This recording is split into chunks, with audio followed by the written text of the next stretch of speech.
The battery tabs are not so stubborn, especially for aluminum tabs. What? Hey guys, what do you think of my new retirement badge? Well, several weeks ago we did a video on a Vitamin 1500 watt power station, and we hooked it up to the camper here. We wanted to see if it could sustain us overnight if we had a stop that we didn't have any hookups. Well, during that video we made a comment, or I made a comment, saying that one of my biggest, I guess, dreams back when we lived in the camper was to have a humongous battery bank, lithium battery bank, to power us for days on end. Well, guess what? A few days after we released that video, we were contacted by a company called Vatrer, who asked if we would be interested in reviewing one of their humongous 300 amp hour batteries. Well, duh. Well, that's what this is. This is the Vatrer 300 amp hour lithium Bluetooth battery that's got a built-in heating system. Well, basically what the heating system does is it detects the temperature internally of the battery, and when it gets below a certain temperature, it stops the charge, and it uses the battery power that it has to heat the battery up. A lot of lithium batteries don't have that feature, so when the batteries get down to a certain temperature, they just shut off and disable themselves, and that would be really inconvenient. Well, let's talk a little bit about what it came with whenever I opened up the box. What was in the box was the battery, a book, and these, what do they call these? Terminal caps. See, I'm smart, I know what these things are called. These basically go onto the terminals and they cap them. The last thing that's in the bag is a warranty card, so make sure that you fill that out, send it back into the company so you can get things taken care of if something goes wrong. Well, I've been doing a lot of research on these lithium batteries since I agreed to do this review. Even though I wanted to do this a long time ago, I learned this stuff a long time ago. Well, I had to relearn it because I forgot. Well, fortunately, it's not that difficult, so even I can understand it. But one of the main differences between a lithium battery and a lead acid battery, which is what our camper originally came with, is the weight. Now, this battery is 300 amp hours. And it weighs about 58.5 pounds, I believe. Well, the battery that our camper came with is like a 35 amp hour lead acid battery, and it weighs close to 60 pounds, I think. I could be wrong, but I don't think I am. Well, in order to get 300 amp hours of a lead acid battery, you're looking at probably several hundred pounds worth of weight. And that's added weight into your camper that you don't want. Something like this, less than 60 pounds, you got 300 amp hours. It's amazing. Probably less than 5 years ago, in order to get 300 amp hours worth of lithium battery, you were probably looking at $3,000. Well, this is listed, how much is this listed at? Well, this 300 amp hour lithium battery from Vatrer is listed on Amazon for less than $700. Another really cool feature about this battery is that it comes with its own app. It's called the Zhaozhang Electric app. I guess that's translated Little Elephant Electric. I think that's pretty funny. Well, this is going to coincide with the Victron Smart Shunt that we installed several years ago when we anticipated going to lithium. So I'm going to be able to compare this app to the Victron app to see how good everything actually balances out here. The one thing that I know about our camper is it's a 2017 Rockwood. And back in 2017, lithium wasn't really a big thing yet. And the converter that was installed in our camper is only for lead acid batteries. Now, through my research, I did find out that I could just take this battery and drop it into the camper, use the same lead acid converter that's in there, and we wouldn't have any problems for a while. Well, what I did was I bought a new converter on Amazon.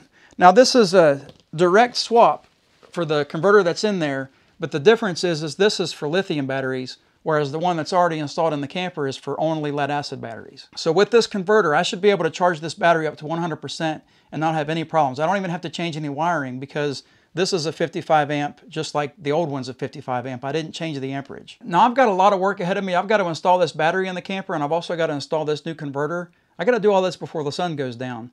Now, this isn't going to be a how to install a battery and converter in your RV type of video. This is just going to be a demonstration on how it works and how well it does for us. There's dozens of videos out there on YouTube already showing you how to install a battery and how to install a converter in an RV. How do you think I learned how to do it? Well, I'll put a couple of my favorites in the description. You guys can feel free to click on those and watch those after you finish this video. So guys, I'll try to be back as soon as I can after I get this stuff installed. I'll see you in a couple weeks. All right, guys, well, it's been a couple of weeks and we got everything installed. We got the battery installed and the converter installed. And it wasn't really as difficult as you might think. It was definitely easier than I thought. Understand, this isn't the final assembly. This is just what's gonna get us by. I know it's gonna drive some of you guys crazy with this horrible install job that I did here. But the straps, this thing really isn't gonna, it's not gonna shift. I used some of the foam from inside the box for it to set in, but I put a piece of plywood down to try to disperse some of the weight. And then I strapped it in with some eye hooks that I attached to the frame and Seems like it's pretty solid to me. I gotta be honest, the installation doesn't bother me, but I haven't shown Christy yet, and I know as soon as she sees it, she's gonna be like, you need to button that up. Well, moving up from this awesome battery installation job, we've got an inverter that we installed as well. Now it's a 1200 watt continuous 2400 watt surge power, but it's a pure sine wave inverter. And it comes from G&Del. I'm not exactly sure how to pronounce that, it's upside down. But it's supposed to be a pretty reputable brand. Now I'm going to plug the camper into that extension cord right there, and then I'm going to plug that extension cord into the inverter, and that's how we're going to power this thing. Again, realize this isn't the final product. We have some additional things that we've got to do to make this work better. Well, for example, what I want to do here is I want to put an outlet right here that runs from here to the inverter. And then all that I'll have to do is take that into the extension cord and plug it directly into the outlet here. And then inside, that cord right there, or that cable right there, leads to a remote control. Well, not a remote control, but a control panel. So I just have to go inside and hit power, and the inverter will come on. Eventually, we'll get all that squared away, but that's, again, not what today's video is about. Today's video is about the battery, and we're going to see if we can run a test to see if it will sustain us for like an overnight stop somewhere where we don't have any hookups. Well, right now, we're in simulation mode. So what I've done here is I parked the camper here under the carport. We're still connected to shore power right now, but let's pretend that there's a really cool F350 dually truck sitting right there in front of the camper, and we're still attached. So what I'm going to do is I'm going to turn off the shore power. I'm going to turn the battery on, and I'm going to pull the slides out. We're going to set everything up with just the battery power, and we're going to run this test for 2 days. Actually, today and tomorrow. Today and tomorrow morning. Let's get inside and shut some things down. This is what the camper looks like on the inside whenever the slides are in. So we definitely need to pull the slides out if we're going to be staying overnight somewhere. All right, I'm going to turn all this stuff off here, and we're going to go disconnect from shore power. Well guys, before we get everything all ready to go, I want to show you this app. Now I want to turn on the Xiaojing app that they've got. I think I called it a fly app because I'm thinking about drones. But anyway, this is the app that the battery is connected to, and it shows the battery percentage, and it shows the power coming in, the power going out, and it shows the current state of the battery. So right now I've got the battery charged up to 99%. The total voltage is 13.7, and there's no power going in or coming out of this thing. Over here it says on the right power, and that'll say, I think it'll say positive or negative. What I'd like to do now is I'd like to go over to the Victron app, because I've got a Victron shunt that I've installed in there a long time ago, and we're going to see if the numbers are the same. So look at this. It's got to, I guess, upload and connect. All right, so it says that it's at 100% state of charge, and the voltage is the same at 13.70. So, and it also says that we've consumed 1.2 amp hours. That's, I don't know what that means exactly, because if we're charged at 100%, it should be 100% of the available hours. Okay, so let me go back to the Xiaojing. I think I'm probably saying that wrong.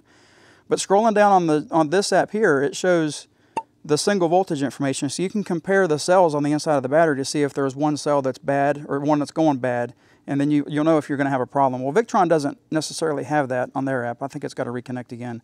But I couldn't find that on their app. So I think that might be a benefit of using Xiaojing. We'll just say Elephant. I think that's a benefit of using the Elephant app.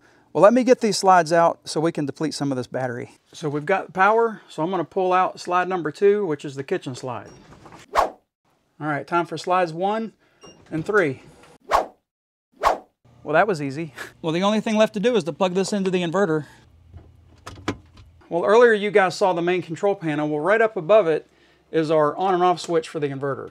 So you just hold that button down, and when the green light comes on, and it says that it's got power, it should have power. Well, now that we've got everything set up, it's time to turn on some lights. So we'll turn on the main entry light here, and we'll turn on this light, because we always have all these lights on in the camper.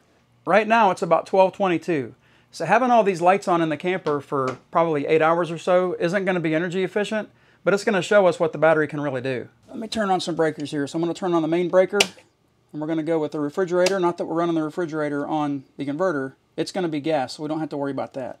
But there's some outlets that are attached to it. We're going to turn on this GFI.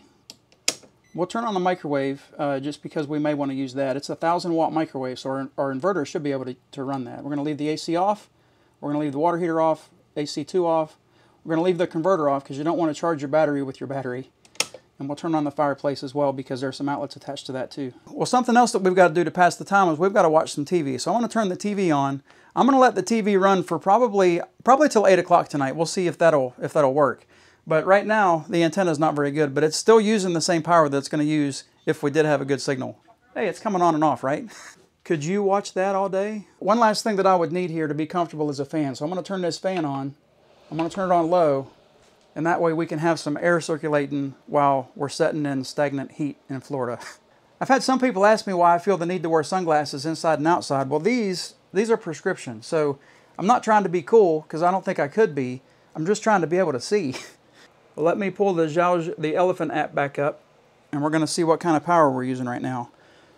Well, right now it's showing that we're at 99% battery still, 13.46 volts. We're pulling 106, 108 watts with the TV, the lights, and the little fan going.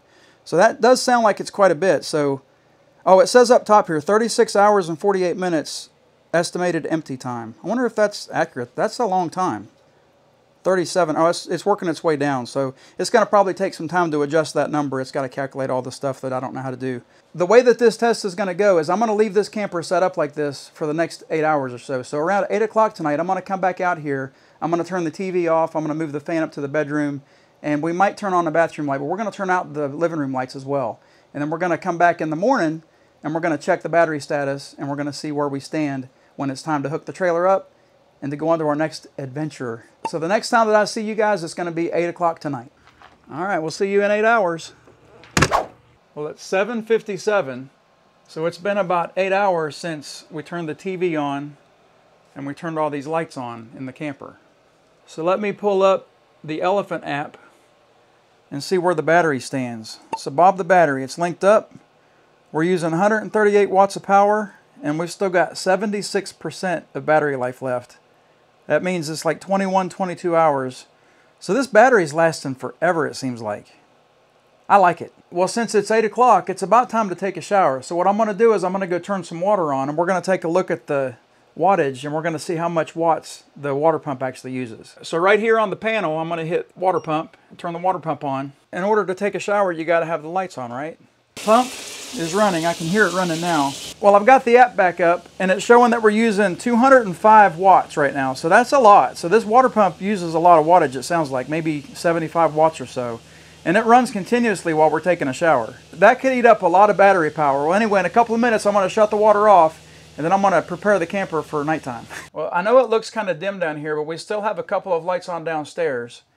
And we're finished in the bathroom. So we're going to go into the bedroom here, and we're going to get this room ready for nighttime. So what do we do at night? Basically what we do is we watch TV and we go to sleep. Well, as of 8:15 p.m., we're still at 76%. We're using 75 watts of power with these lights and with the television. And we still have, it's fluctuating between 39 and 40 hours of time that we've got left on this battery. I've also relocated the fan over there. That's my nighttime sleeping camping fan. Well, come 10 or 11 o'clock, I'm going to come out here and turn this TV off. I'm going to turn these lights off. We'll leave the fan running, and I might leave a light on downstairs just to have a little bit of ambient light. And then I'm going to come back in the morning, and we're going to check the battery status again and see where we stand. Well, what do you guys think? Do you think this is a pretty realistic test so far? I don't know either, but I think tomorrow's going to be the telltale. So tomorrow when I come back out here at 8 or 9 o'clock and I make coffee and things like that, it's really going to tell us the shape of this battery and how much battery power we've got left. And if we can do this for maybe 2 days. Who knows? All right, guys, well, I'll see you in 12 hours. All right, guys, well, it's a little bit after 8 o'clock on the next morning. I came out here last night and I changed all the stuff around. I turned the TV off and I turned the lights off down here. I moved everything upstairs, turned the TV on for a couple of hours. I ran a bunch of water pretending that we were taking showers and getting ready for bed.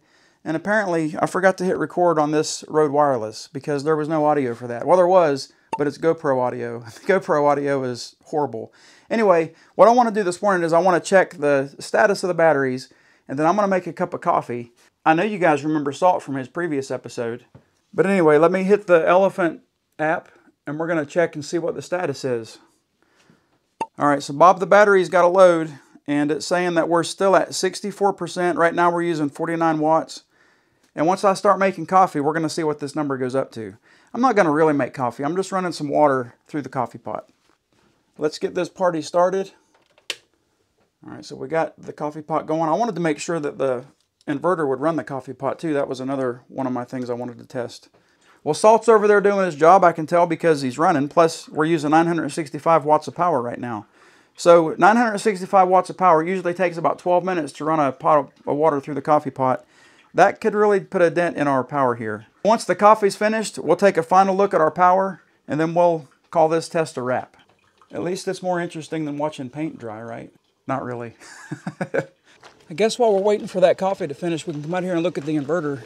I can hear the fan running in the inverter pretty good, and it's saying that we're pulling, I think it said 780 watts. Yeah, 780 watts out of that inverter. That's not bad. I think that's the first time that inverter's used more than like 50 watts at a time. Well, he's still over here working pretty hard, but look at the empty time. It says we've only got 2 hours and 30 minutes if we continue running this type of powers. All right, well, I jumped over here to the Victron app, and it looks like it's really consistent with that of the Elephant app. It says that we've got 2 hours of runtime left for what the power that we're using right now. It says that we're using 950 watts, and we're down to 64%. So those numbers seem really similar. My goodness, Salt, would you hurry up? That's some pretty weak-looking coffee. Well, the coffee is finished. Salt's ouch, that's hot. Salt's finished doing his job. I've turned him off. We're down to 48 watts, and we're down to 59% on the battery. The only thing that we have left to really do to hook up the truck to the camper and leave this joint is to pull the slides in. And I don't think that we're going to waste our time doing that. I think that we've proven that this battery is awesome. Well, now the only thing really left to do is to plug the camper back into shore power and charge this battery back up. All right, guys. Well, one last thing I want to do is I want to turn this converter on, and I want to get this battery charged back up. So I'm going to go over here to the panel. I'm going to hit converter. I'll turn the converter on. You guys can hear it come on. Let me look at the power thing here. So we're getting 106, 108 watts coming in, and it's going to charge the battery up in 15 hours and 18 minutes. That seems like a really long charge time to me. I don't know, hopefully the numbers will go down the longer it charges. Anyway, guys, if you're interested in finding more information about this Vatrer battery, just click on the link in the description. They've also supplied us with a discount code. I want to thank Vatrer for sending this battery out. It's going to be a big help for us. I hope that you guys enjoyed the video. Thanks for watching. Have a great week. God bless.